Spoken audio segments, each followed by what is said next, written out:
Okay,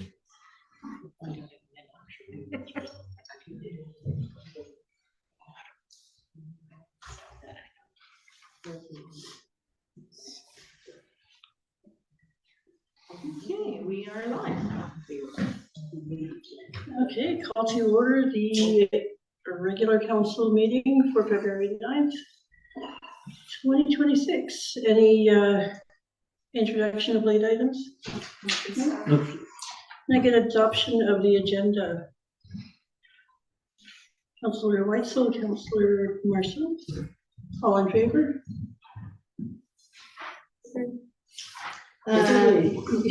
Take it over.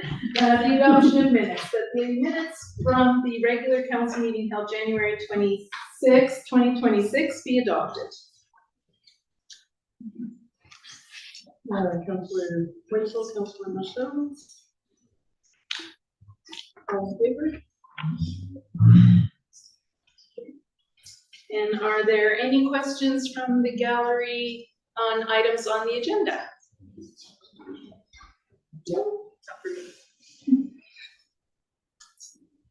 And we have two presentations tonight. The first one is from the Hospice Society of the Columbia Valley, Joshua Estabrooks. Well, oh, are you okay? I'm Joshua to that, I guess. Sure, if you want to stand by the podium, please.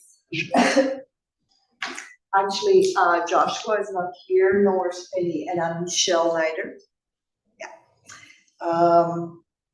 I'm the retired executive director of the Hospice Society of the Columbia Valley. So although I retired, I took on a study project that was led by UBC, Okanagan, School of Nursing. And I'm going to try to, it's a very complex study project, and so I'm going to try to give you a little bit of history so you have an understanding of where we're at now.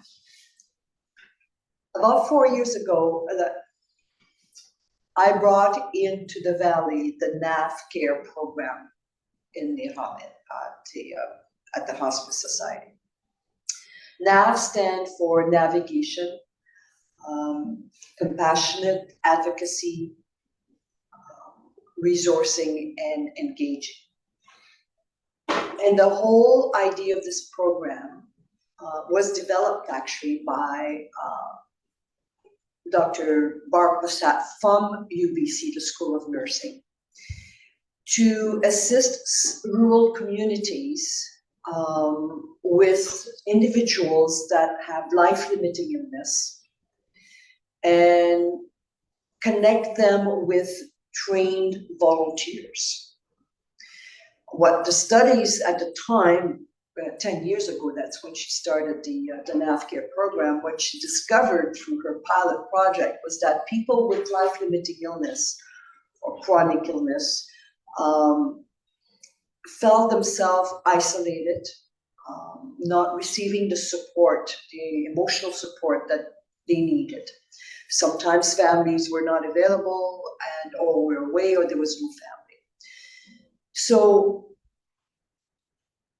about 4 years ago, I identified a gap within the hospice where the end-of-life program was not sufficient, because there was that gap where an individual would receive a life-limiting illness, but they were not considered palliative yet. And so what kind of support did he receive in the community as a result of that? So the NAF Care program filled that gap. And UBC, in the NAF Care program, developed an entire training, if you will, curriculum for volunteers. And it's a free training program that anybody actually could take.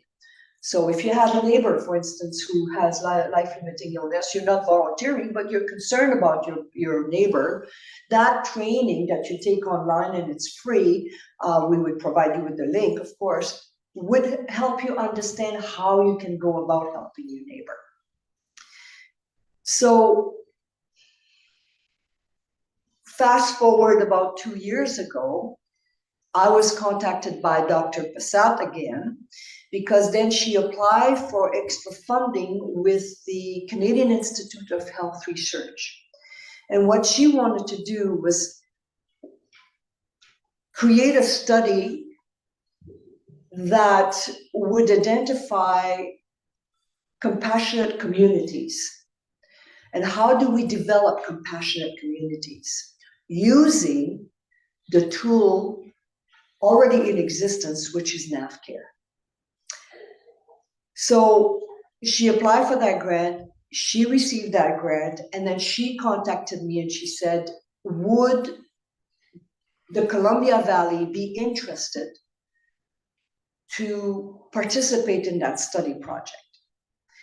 And the hospice then would be the host of that project, but it had to be a partnership with 2 other organizations. Hence, Family Dynamics came on board, and then United Way as well, through the volunteer coordination, came on board.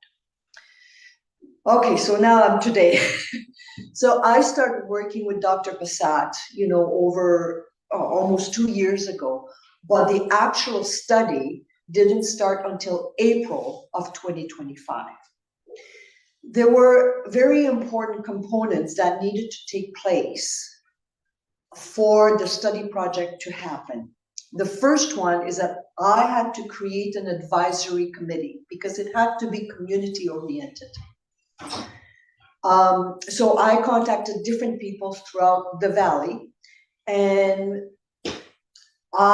we formed a advisory committee of 19 people coming from all walks of life, different fields, different careers, different areas in the valley as well. So this advisory committee was formed, and together we completed a community survey index to identify gaps that existed in our valley. What kind of services were missing in order to assist individuals with life-limiting illness? So each of the members, after those gaps were identified, each of the members from the advisory committee were asked to come and pitch their ideas, which is the second component of this study project, is that we had to work on 2 initiatives that could be implemented within the communities. And the advisory committee had to pitch their idea and had to decide together what initiative would be implemented. So there's a time limit, of course. This is only an 18 months study project. So the first initiative needed to be completed between October to February. The second initiative needs to be completed between March and June. The committee identified the first initiative as, we call it the power, information is power. That's how it started. The whole idea was pitched by one individual who was diagnosed with a life-limiting illness a few years ago. She came out of the doctor's office numb. She was in shock, and she had nowhere to turn to. Doctors and nurses are trained to provide medical information. They're not trained to sit down with you and provide you with emotional support and understanding. So the committee agreed that this would be the initiative we'd focus on, is how can we develop a program, if you wish, or a service that would provide immediate emotional assistance to an individual who just received a life-changing diagnosis. We consulted, first of all, we thought, okay, well, is it a service that is needed in the valley? Is there anybody that is offering that kind of service? So we contacted the nurses. We met with the public nurses. We met with the nurses at the hospital. We met with all the doctors at the hospital. from the clinics, and they were ecstatic at the idea that we would now have a service in the Valley that would provide immediate emotional support to individuals that are receiving a life-changing diagnosis. And then we formed the committee. Within the committee, the advisory committee, we had some people that came forward and volunteered, and together we created this program called We Care. And it's, which means welcome everyone, connecting, advocating, resourcing, and engaging. And what we decided with the doctors, that we didn't want to create another referral kind of system. We just wanted the doctors or the nurses saying, okay, you've got a life-limiting illness, now you've been diagnosed, but there's help. Somebody, you can talk to somebody. Here's a postcard. Here's where you can get the information from. And so basically it's, you know, have you or a loved one received a life-changing diagnosis? Do you have questions, concerns, unsure where to go? And there's a phone number and there's an email address, and it's 100% confidential at no cost. So the second component of this whole initiative, once we identified, you know, with the consulted with the doctors and the medical system and all that we were all, you know, okay to go, is that we wanted to reach out to the public.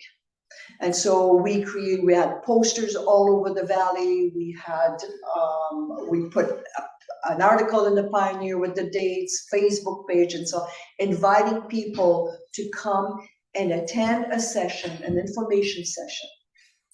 We had Canal Flats on January the 22nd. We were providing snacks and drinks and everything. And we tried to do it at the social, and nobody came. So we're still hitting different communities. Tomorrow we're doing in Vermeer at the Senior Center, inviting the public to come and get some information. It may not be for you, but you might have a friend who's been diagnosed with a life-limiting illness, or a family member. So then it's the whole idea is for people to know that there is support available and there's that services available. And we're talking to all councils and mayor and council as well, to just let them know, hey, promote it, you know, word of mouth sometimes, most of the time is the best way, right? So that's it. That's what I wanted to share with you. And we're going to start working on the second initiative in March. And that one is connecting people with life-limiting illness, utilizing the Columbia House Healing Gardens. And so we're planning to have activities there, not on a daily basis, but at least 5 times a week. And then inviting people with volunteer, and we're going to make it intergenerational as well, inviting youth. And anyway, we're working on that second initiative. So there it is. And I will leave these cards for you, pass them on, do whatever you want with it, but don't throw them in the garbage. Anybody have any questions? Yes. Is it only for the person who is affected, or would it, like, for example, if there's a family member that has had a very sudden death, or you know, they've had a terminal illness diagnosed to a family member, are those support services offered to them as well? Yeah, I mean, obviously if they contact us, we will know what their needs are, and we will know how to refer them. The hospice has always had, of course, the end of life support, but we also have what we call anticipatory grief support, which is designed to support individuals, like a family member who's a caregiver, and they need some support as well, right? So regardless of what their needs are, even if it's not them that have the life limiting illness, if they contact that email or phone number, we will identify their needs, and then we will make sure that they receive the right support at the right place. Thank you.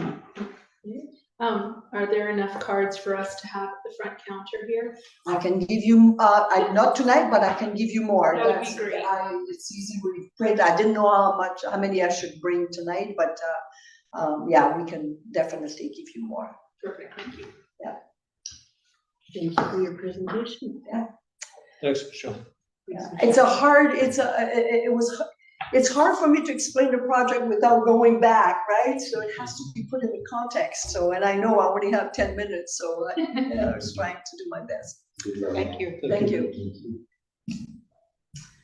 And the next presentation is Tracy Flynn from Wildside Invermere on transportation pilot project. And just bear with me while I get this presentation up.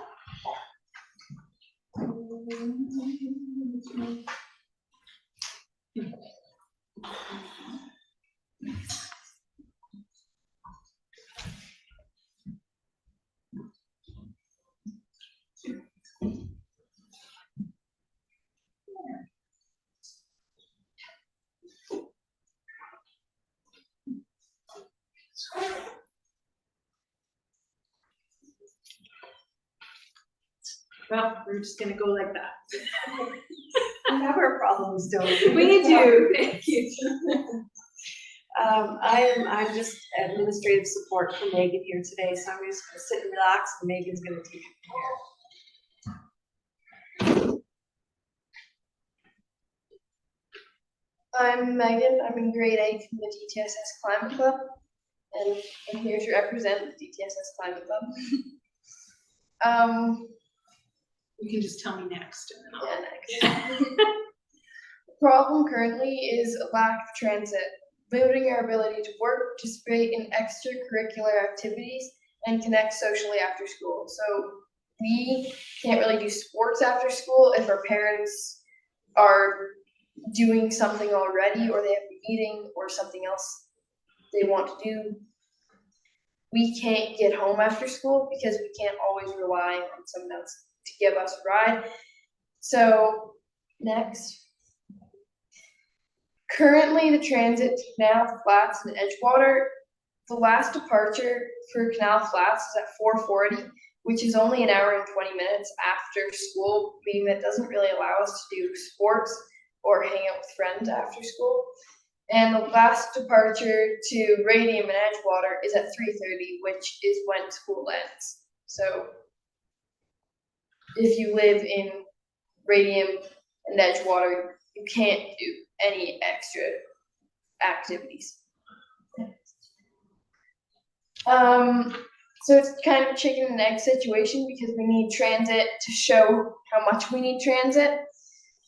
Because we can't get groups to go together and everything, but we also need transit. So like chicken and egg. Transit pilot project. I'm trying to get unstuck. Climate Club is trying to get a bus that's running for 4 months. So we need to fill the need by providing a temporary evening transportation solution. Ridership numbers can be used to demonstrate the need for evening transit, and BC Transit can adjust the schedule to meet the needs. So how we would get the information from the transit is bus driver, as they already do, they would just put how many people get on at each stop and how many get off, and that's already being done with the BC Transit, so that wouldn't change anything. And the schedule would just be moved a couple hours. Next. So the current driver schedule is at 6 a.m. to 12 p.m. and our suggestion is to make it 5 a.m. to 11 p.m. and then also move the afternoon one from 12 p.m. to 6 p.m. and 2 p.m. to 8 p.m. and that's just moving the hours instead of making it so there's a whole nother bus driver needed, so there is no extra cost, it's just the time that's different. Next. The amount of money for 4 months, the route is Invermere Crossroads, Radium, Edgewater and then back to Crossroads, Fairmont, and Canal Flats, and back into Invermere. The schedule would only have to run Monday to Thursday because there's not that many extra activities that happen on Friday. And it's $375 per trip for a 24-seat passenger bus. $8,640 with a bus at capacity and each rider paying $10, and $24,000 with no fares being charged.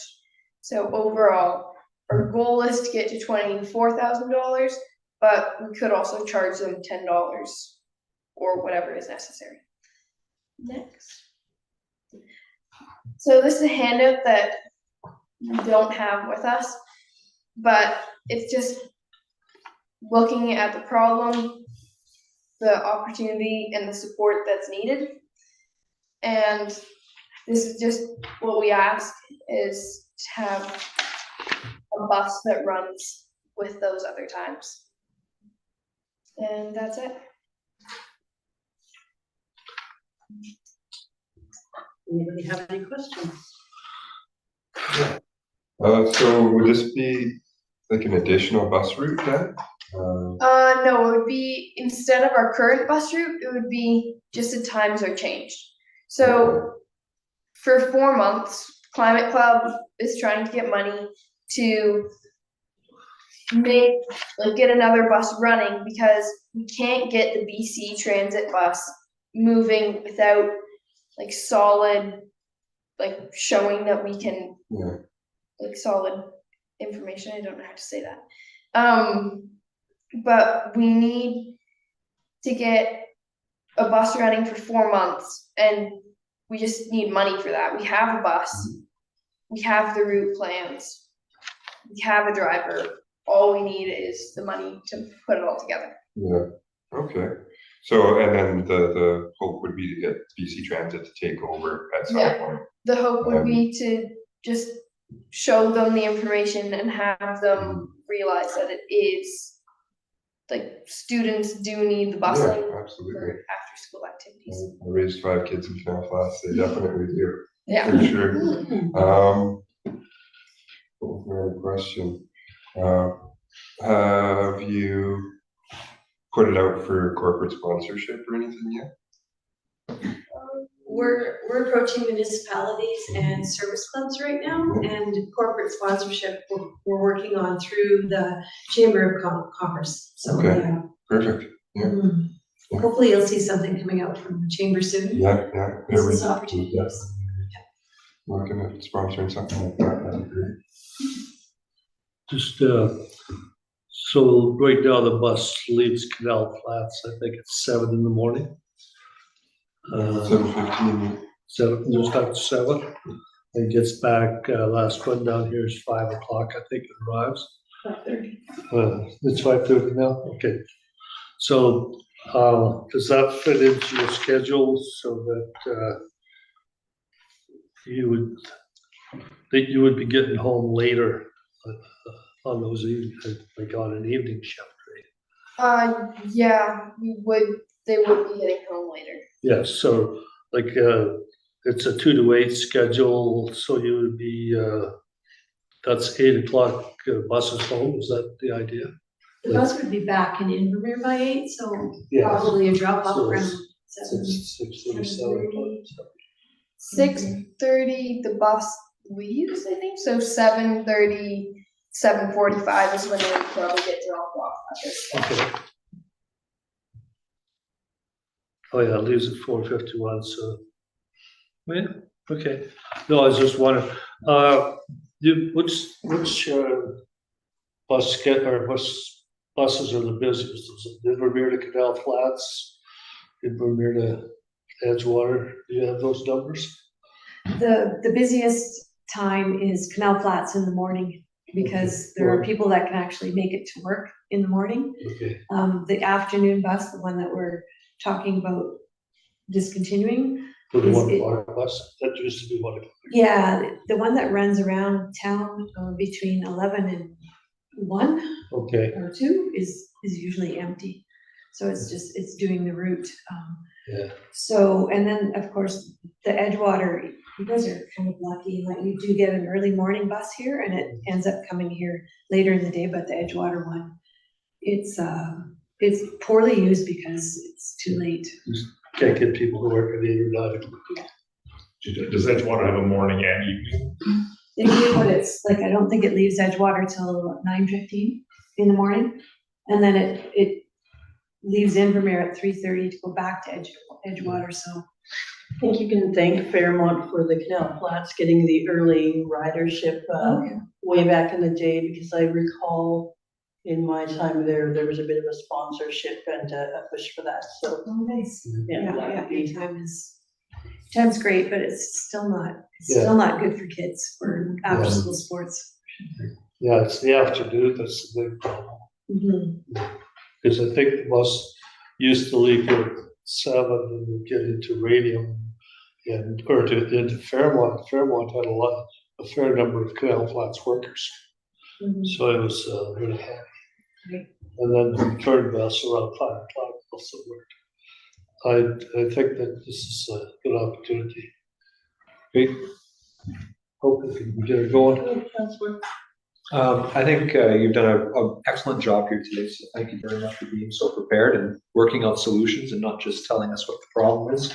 One thing that might support what you are doing is actually surveying the people that are on the bus and collecting a name and address and a signature.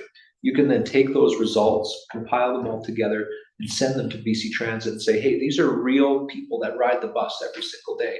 And they support and show what the old schedule is and what the proposed schedule would be. And if there's enough support from the people that actually take the bus on all their different routes, it might help push BC Transit to make changes. Yeah, thank you. Can I just comment on that? The DTSS Climate Club has been working on this for 2 years. So in 2024, they did an extensive survey and they did give the results to BC Transit, and they made a little video and they did a presentation, and it was amazing. But the results were, and they're doing another survey right now of students to see what their ridership will be. So it seems like we can't move BC Transit unless we have hard numbers. Survey versus almost like petition. Okay. A petition versus like a survey is one thing. A survey is somewhat suggestive, but there's nothing concrete in that. But if you change it to more of like, I am petitioning BC Transit to change the schedule, it might have a different flavor or feel.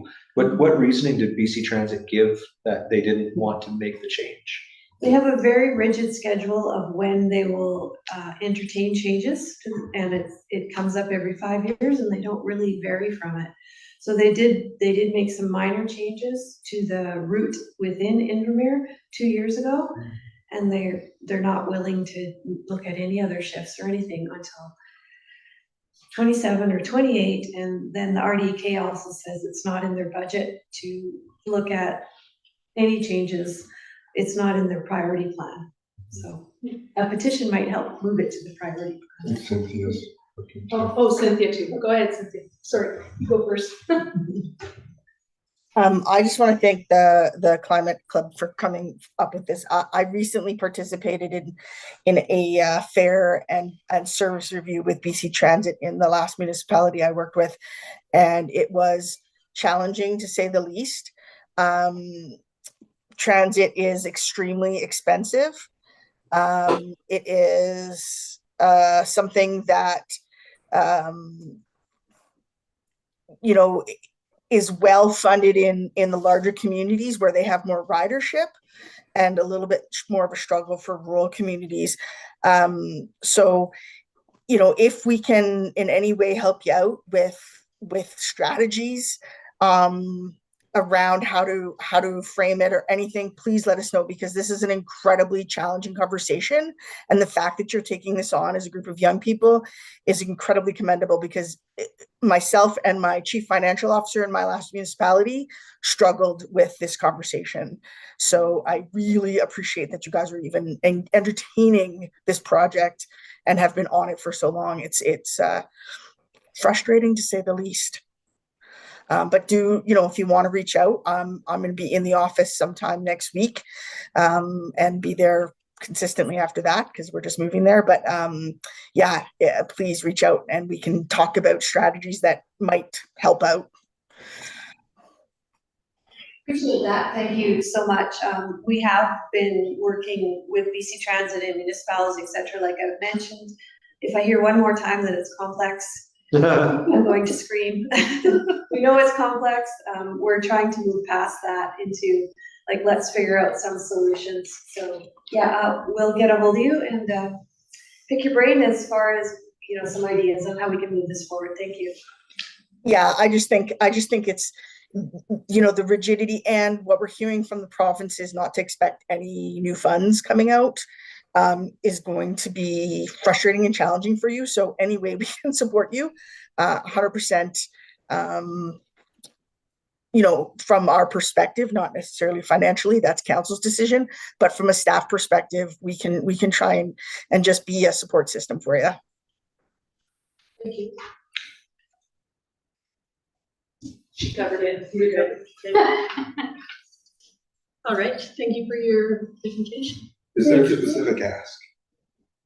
I guess that's, We submitted a grant and aid application. We were trying to ask everywhere possible. The range is between 8,000 and 24,000, kind of the goal is around 15. So, that's like a 4-month budget, so. Yeah. Yeah, it's 4-month budget to do the trial, and then we can have some data that we can show BC Transit that service will be used, where we're anticipating will be used. Yeah. If not, then they're right, we don't need to switch the.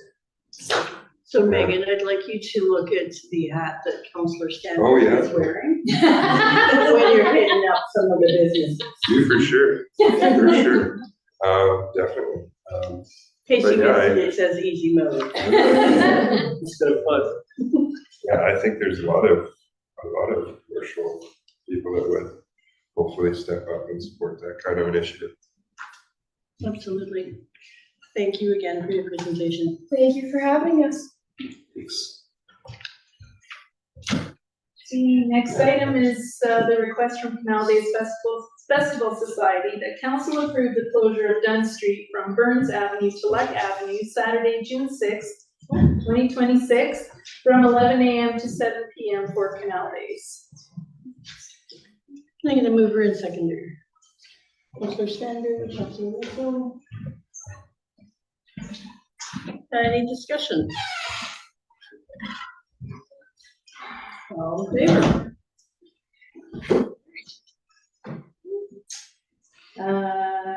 The next item is Wildsite Invermere, that council directs staff to prepare a letter of support for Wildsite Invermere for the Columbia Valley Shift Initiative. I'm gonna move her in a second.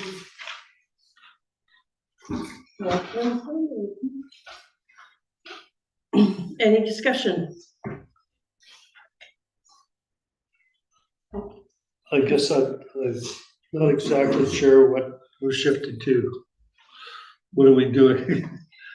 That's the trick. Hey, I know most people know that we need to make changes in our society, whether it's fixing transit or providing more opportunities for kids or making our houses more energy efficient.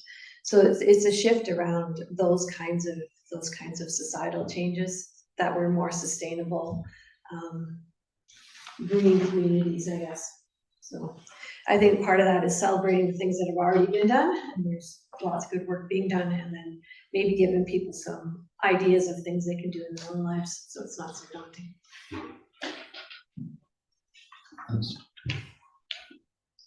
Any questions? Okay, so all in favor?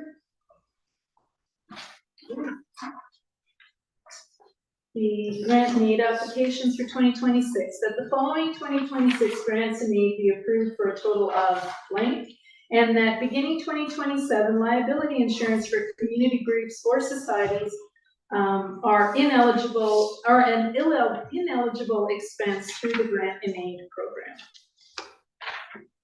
I'm gonna move her in a second. Councillor Weitzel and. Sure. Or myself. It's almost 31.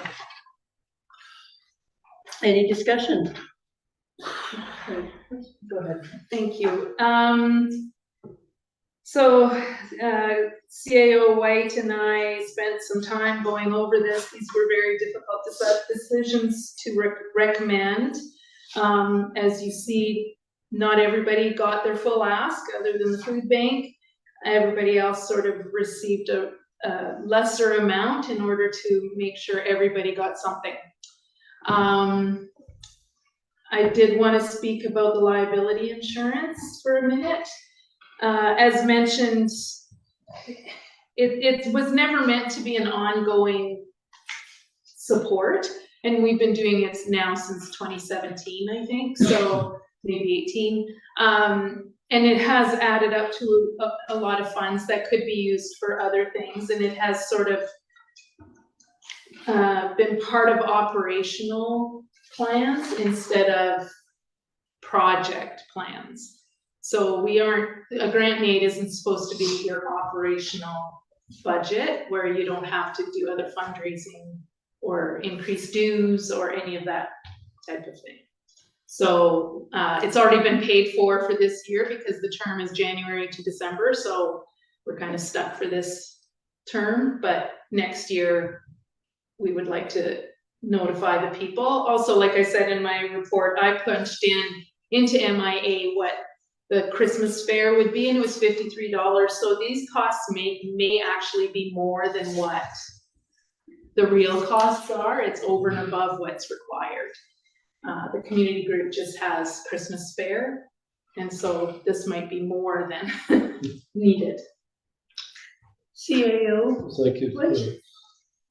Yes, thank you. And I think it's really, really important for us to identify that we asked individuals who have our use of our facilities to provide liability insurance. So if a child's having a birthday party in our facilities, they have to have liability insurance. So it's something we ask of individual families. So perhaps it's not unreasonable to ask it of all of our service groups as well, because we only provide it for some groups and not others. It's really about more of an equity share in costs. Oh, sorry. Thank you. Yeah, so this 250, this is a rider on the village's liability insurance. So basically these groups would ask for, or would be billed for this one liability on an annual basis, or their choice, I guess. If I may. So they are a rider on the village's MIA policy. It automatically renews.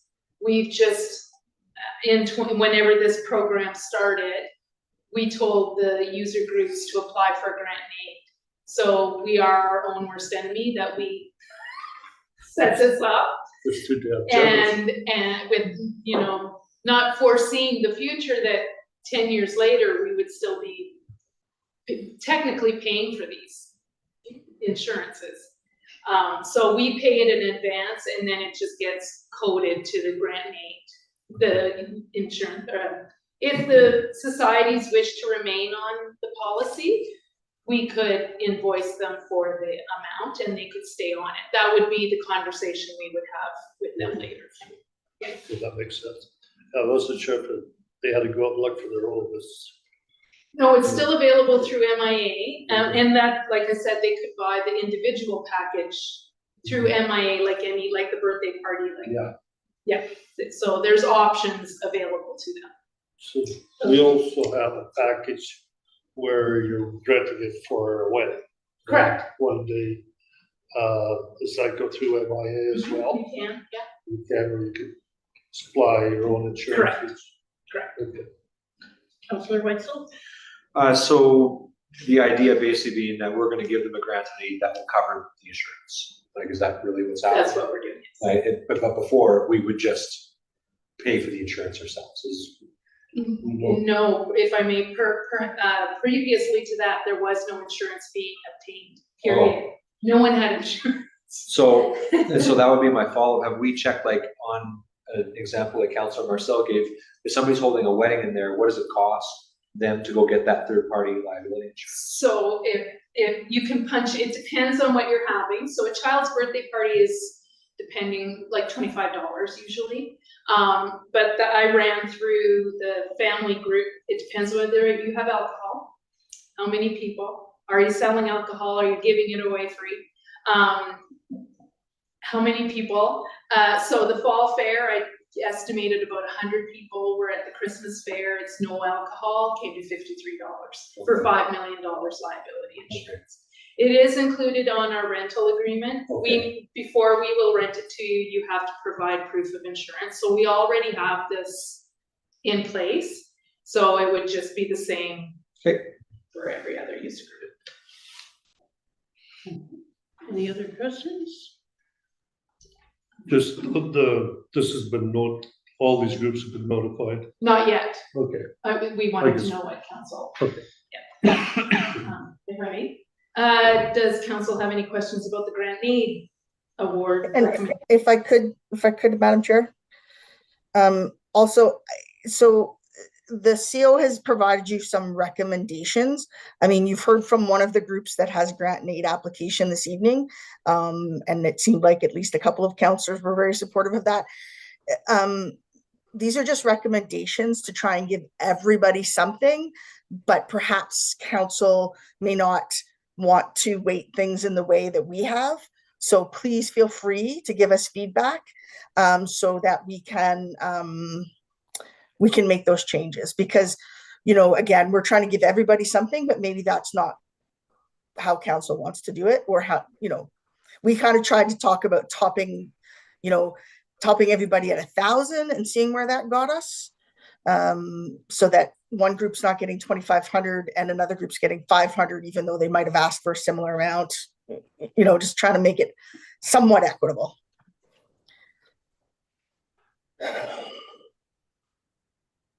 I think that you've done a good job. There's nothing that I feel the need to change. Does anybody else? I don't know who we take away from to give. Exactly. Yeah, I think it's pretty well distributed myself. Yeah.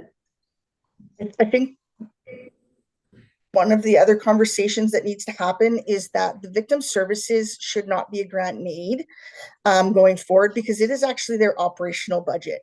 This is victim services has been a resolution that's gone to UBCM for the last 20 years around how victim services is funded in the province. And it's funded differently if you are above 5,000 or a below 5,000 community. There's a portion that is RCMP funded, so provincially funded, and then a portion that is municipally funded, but we don't pay RCMP services out of our municipal budget. So should we be, you know, it's a very complicated thing, but ultimately it actually probably should not be a grant need, because it is their actual operating budget, and they would not exist to provide services without those funds from the municipalities in the valley. So we may want to talk about it being a budget item in the future. Reasonable. Okay. Just Councillor Marcel. if I may, like the Flax Fest Society, it's a special event thing. This is a commercial operation now, I think. Or they, Ish. the ish part, yeah. So this would contribute significantly to them still keeping this going. The cost just rising. Yeah. Thank you. By doing grant and aid, technically this is how the village sponsors the event. We don't sponsor with cash donations. This is our version of the sponsorship. Excuse me. So we are listed as a sponsor, so it does give us some advertising as such. Yeah, and it is a huge economic boom for the village. Yeah. So there is some community donation in their grant application they mention. I don't know what they do as a donation, like as a contributor to donations from their end, but Yeah. If I may on that, I think the community group as the bar profits and no longer, eh? Okay, that's what, yeah. I know they gave all the cans back in for refund. that's right, I think they give it, they give it to the food bank, they mentioned, Yeah. yes. Okay, oh, I agree that it's an activity that certainly helps our village just for being active. And it's good. I just wondered if there was consideration on that. Thank you for having me add more detail. Thank you. And so this would be the first year that we actually invoice them for the remaining rental for the washrooms and the civic center. Oh, okay. This would be a first. Okay, anything further? All in favor? Carried. The next item is AKBLG resolution that council approves submission of the following resolutions to be considered at the 2026 AKBLG convention. Whereas private long-term care providers are contracted by the health authority who is responsible for setting direct care hours to each resident. And whereas the current requirement for direct care hours is 3 to 3.36 hours per day per resident, which can include care from regulated professionals. Therefore, be it resolved that UBCM petition the province of British Columbia to review staffing levels and resident care by increasing the standard to 4 hours of direct care to create the funding and contractual framework needed to hire additional staff and better meet the growing complexity of residents in long-term care. That was a mouthful. Can I get a mover and a seconder? Councillor Whitesell, Councillor Marcel, any discussion? So if you provided that resolution there. What's some of the background on this? I'm guessing it's that they're paying for a smaller amount of hours, so it's harder to attract long-term care providers or bring them into the field. What's the driver behind this resolution? So with COVID, there came a lot more hours, a lot more willingness to cover, all of the needs. Unfortunately, long-term care and things have been happening for quite some time. You've probably heard people say, oh, my parents didn't get proper care or whatever. It directly goes back to the province is now really sticking to their guns, and you get the 3 to 3.36 hours per resident per day, which includes the RN, wound care, recreation, rehab, so if they need physiotherapy at all the regulated care providers, plus nursing, plus care aides, anybody responsible for their direct care. Many have very complex needs, so are unable to do anything at all for themselves. So somebody like that, just care staff and nursing in an 8-hour period can far exceed that 4 hours with that one individual. Then the staff are ran ragged to try and care for the rest of the people that are in their care, right? So back when these hours were set, there was a lot less mental health needs in the care home settings. So care homes have now become virtually a mental health dumping grounds. Many staff are not trained to deal with, nor do they have the hours to deal with the complex psychiatric needs, et cetera, et cetera. So it just comes down to there's just not enough time for staff to deal with everything. So, the management also comes out of that 3.36 hours.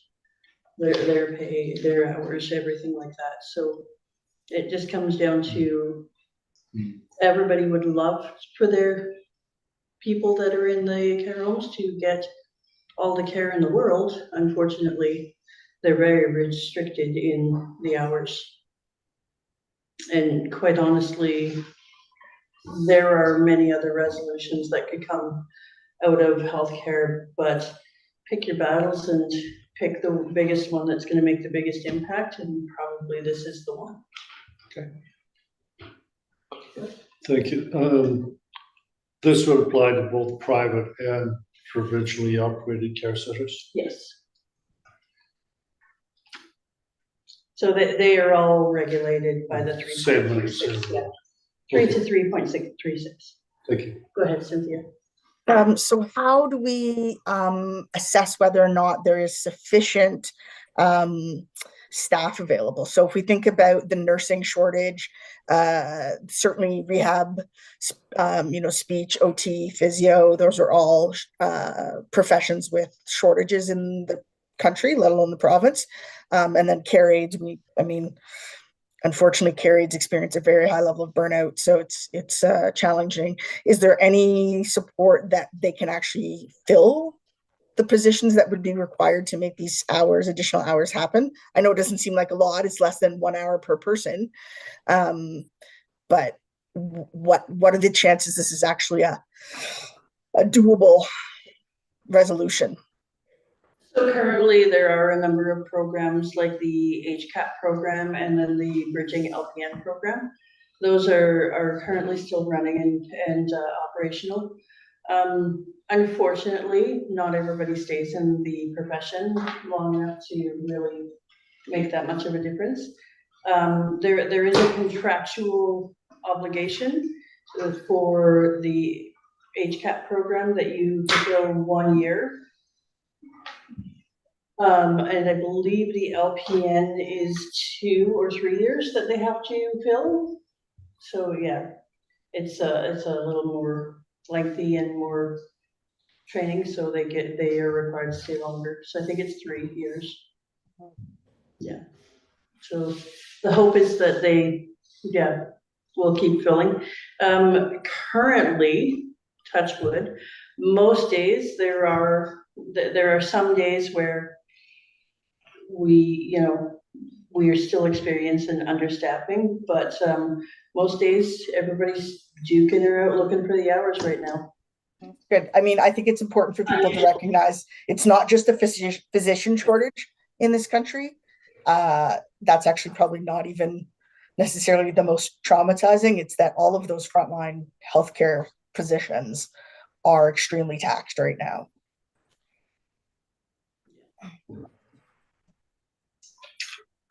Business. Yeah, well, currently what happens right now, so if you have somebody say who's aggressive or anything and needs extra like one-to-one attention, that is something that they have to apply to the ministry for, and they get to apply for that in 72-hour increments.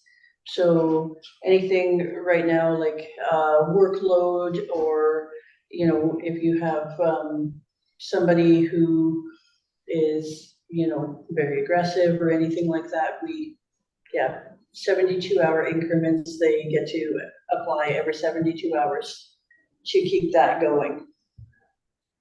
So it becomes very time consuming, and unfortunately most organizations don't keep sticking out applying for it, because quite honestly it's time consuming. But if you don't keep sticking it out and doing that, then you aren't showing that there is a need for these extra hours too. All right, any other questions? All in favor? Good luck. And now we'll convene to in-camera, that the meeting convenes in-camera per Community Charter Section 91G legal, 7:23 p.m. Thank you all. Thanks. We're in seconder? We'll do Weitzel and Marcel. Weitzel and Marcel.